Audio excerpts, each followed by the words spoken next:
रघु चाचा दुकान बंद करने वाले हैं। अमन, विकास और सोनू दुकान के सामने बैठे हैं। रघु चाचा शटर नीचे करते हैं।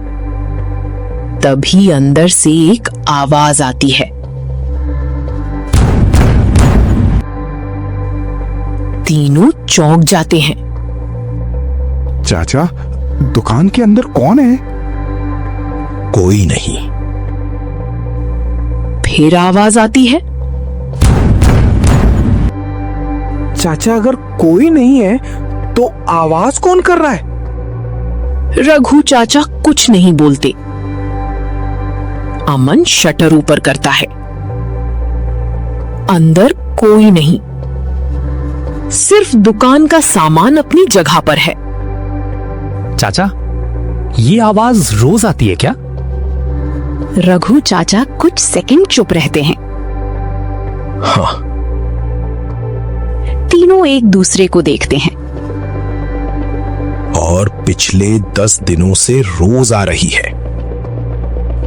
गांव की इस छोटी सी दुकान में हर रात दुकान बंद होने के बाद वही आवाज आती थी। लेकिन सबसे अजीब बात यह थी कि दुकान के अंदर कभी कोई मिलता ही नहीं था। अगली सुबह तीनों दोस्त दुकान पर आते हैं। कल रात कोई आया था क्या? नहीं। तो फिर आवाज कहां से आती है? मुझे नहीं पता। विकास मुस्कुराता है। मैं आज रात पता लगाऊंगा। तू? हाँ। तू तो रात में कुत्ता भौंकने पे भी घर भाग जाता है। इस बार नहीं भागूंगा।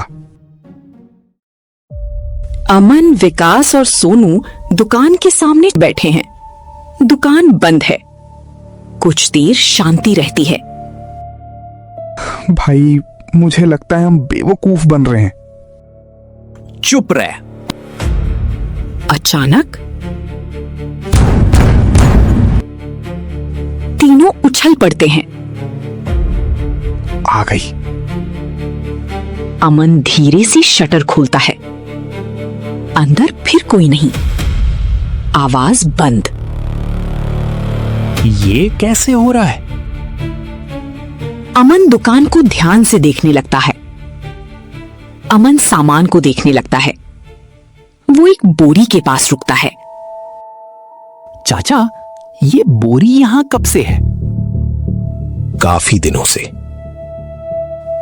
अमन बोरी हटाता है। पीछे लकड़ी की पुरानी अलमारी दिखाई देती है। ये अलमारी तो मैंने कभी देखी नहीं। रघु चाचा थोड़ा परेशान हो जाते हैं। इसे मत छेड़ना। अमन रुक जाता है। क्यों? रघु चाचा जवाब नहीं देते। अगली रात तीनों फिर दुकान में जाते हैं। अमन अलमारी के पास खड़ा होता है। इस बार आवाज बिल्कुल अलमारी के अंदर से आती है। सोनू डर जाता है। भाई, इसे खोलना मत। विकास धीरे से बोलता है। अब तो खोलना ही पड़ेगा। अमन अलमारी खोलता है।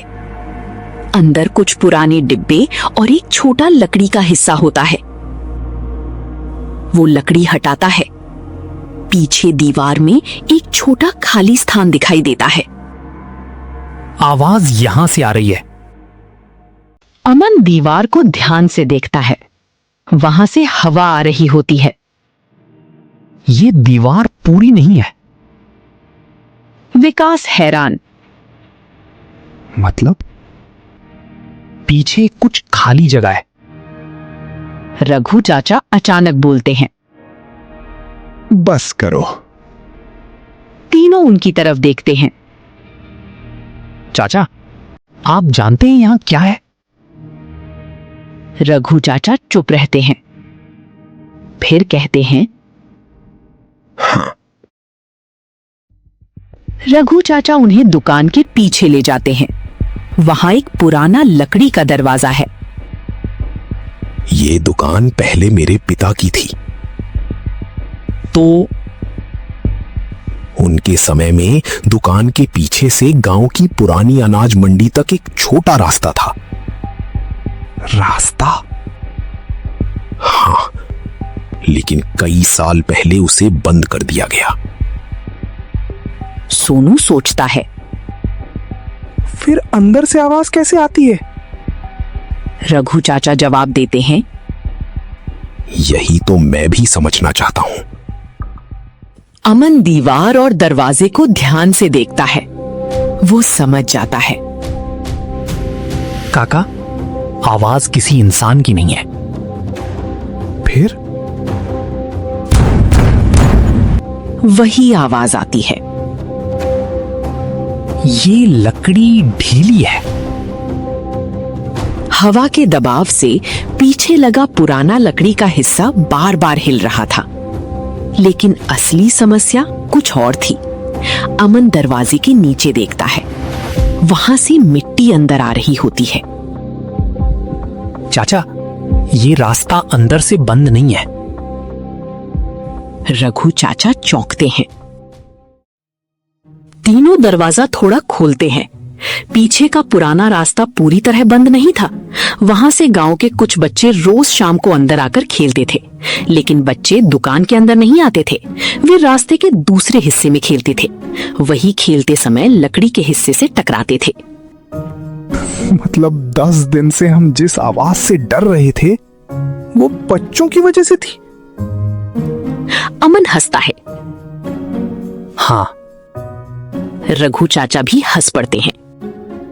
रघु चाचा बच्चों को बुलाते